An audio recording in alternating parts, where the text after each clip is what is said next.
ప్రస్తుతం ఏపీలో ఎన్నికలు ముగిశాయి. అయితే ఎన్నికల అనంతరం జరుగుతున్నటువంటి అల్లర్లు, గొడవలు, కొంతమంది అరెస్టులు, ఎంతోమంది మీద అనుమానితులుగా కేసులు ఉన్నప్పటికీ కూడా అరెస్ట్ అయినటువంటి వారు మాత్రం అతి స్వల్పమైనటువంటి వ్యక్తులే. మరి ఓవరాల్గా దీనికి సంబంధించినటువంటి బాధ్యత ఎవరిది?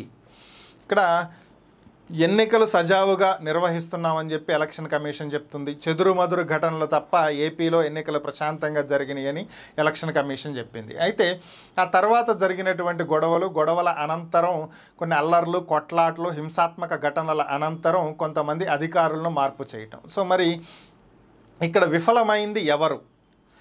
రాష్ట్ర ప్రభుత్వం విఫలమైందా లేదా ఎన్నికల కమిషన్ విఫలమైందా? ఎవరు విఫలమయ్యారు ఇక్కడ? ఇదే ఒక పెద్ద ప్రశ్నగా మారింది. ఎందుకంటే ఇక్కడ ఎలక్షన్ కమిషన్ ఆదేశాలు మాత్రమే ఇస్తుంది. అంటే ప్రస్తుతం ప్రభుత్వం అధికారంలో లేదు కాబట్టి, ప్రస్తుతం ఉన్నటువంటి ప్రభుత్వం కేవలం ఆపద్ధర్మ ప్రభుత్వం మాత్రమే కాబట్టి సిఎస్ అధికారాలను నిర్వర్తిస్తూ ఉంటారు, కావాల్సినటువంటి ఆదేశాలు ఇస్తూ ఉంటారు. దీనికి సంబంధించినటువంటి ఫైనల్ డెసిషన్ మాత్రం ఎలక్షన్ కమిషన్దే. అంటే ఎలక్షన్ కమిషన్ పరిపాలన సౌలభ్యంగా ఏం చెయ్యాలి, ఏం చెయ్యకూడదు, ఎలక్షన్ కోడ్ ఉన్నప్పుడు ఎటువంటి నిర్ణయాలు తీసుకోవాలి, ఎటువంటి నిర్ణయాలు తీసుకోకూడదు, ఇలాంటి నిబంధనలు మాత్రమే చెప్తుంది. అమలు పరచాల్సింది మాత్రం ప్రభుత్వమే. సిఎస్ఏ దీనికి సంబంధించినటువంటి పూర్తి బాధ్యులు. అయితే ఎలక్షన్లలో జరిగినటువంటి గొడవలు అంటే పోలీసులు భద్రత కల్పించాలి. ఆ పోలీసులు ఎవరి కింద పనిచేస్తున్నారు? రాష్ట్ర ప్రభుత్వం కిందే పనిచేస్తున్నారు. మరి రాష్ట్ర ప్రభుత్వందే బాధ్యత అవుతుంది కదా. భద్రత కల్పించమని చెప్పటం మాత్రమే ఎలక్షన్ కమిషన్ బాధ్యత. దానికి సంబంధించినటువంటి చర్యలు చేపట్టాల్సింది ప్రభుత్వం బాధ్యత.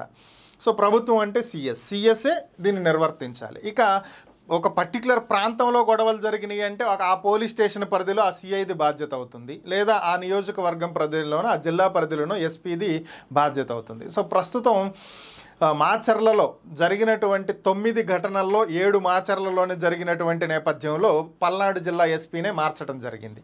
అలాగే గొడవలు జరిగినటువంటి అనంతపురం, తిరుపతి ఎస్పీలను కూడా చేంజ్ చేయడం జరిగింది. అంటే ఇక్కడ గొడవలు జరుగుతున్నాయి, ఇవి సమస్యాత్మక ప్రాంతాలు, ఇక్కడ పూర్తి స్థాయిలో బందోబస్తు ఏర్పాటు చేయాలి అనేటువంటి అంశాల్లో విఫలం అవ్వటం అనేది ప్రభుత్వం తప్పు. సో ఇక్కడ ఎవరు విఫలమయ్యారు అంటే ముందుగా దీన్ని అంచనా వేయలేకపోవటం కూడా ఇంటెలిజెన్స్ తప్పు. సో ఇవన్నీ ముందుగా ఎలక్షన్ కమిషన్కు నివేదికలు ఇచ్చుంటే వారు దీనికి సంబంధించినటువంటి ఆదేశాలు ఇచ్చి ఉండేవారు. మరి ఇప్పుడు దీనికి సంబంధించే కొంతమంది అటు టీడీపీ నాయకులు, ఇటు వైసీపీ నాయకులు చేస్తున్నటువంటి వ్యాఖ్యలు ఏంటి? ఒకసారి పరిశీలించినట్లయితే ఎన్నికలు నిర్వహించారు, ఎన్నికల్లో ఏవైనా అవకతవకలు జరిగినా, హింసాత్మక ఘటనలు జరిగినా ఏవైనా సరే తెలుసుకోవడం కోసమే కదా సీసీ కెమెరాలు పెట్టారు, వెబ్కాస్టింగ్ చేస్తున్నారు. మరి దీనికి సంబంధించినటువంటి పూర్తి వీడియోలు బయటికి రాకుండా అక్కడొకటి మాత్రమే ఎందుకు బయటకు వస్తున్నాయి? ఇక్కడ ఇంతమంది అధికారులను మార్చారు, ట్రాన్స్ఫర్లు చేశారు, చేంజ్ చేశారు అంటే మరి ఎవరు విఫలమైనట్టు? మీరా అని చెప్పి ప్రశ్నిస్తున్నటువంటి నాయకులకు విఫలమైంది ఎవరు అనేది మీరే అర్థం చేసుకోవాలి. ఇక దీన్ని బట్టి ఇంతకంటే మీకంటే ఎక్కువ మాకైతే ఏం తెలియదు.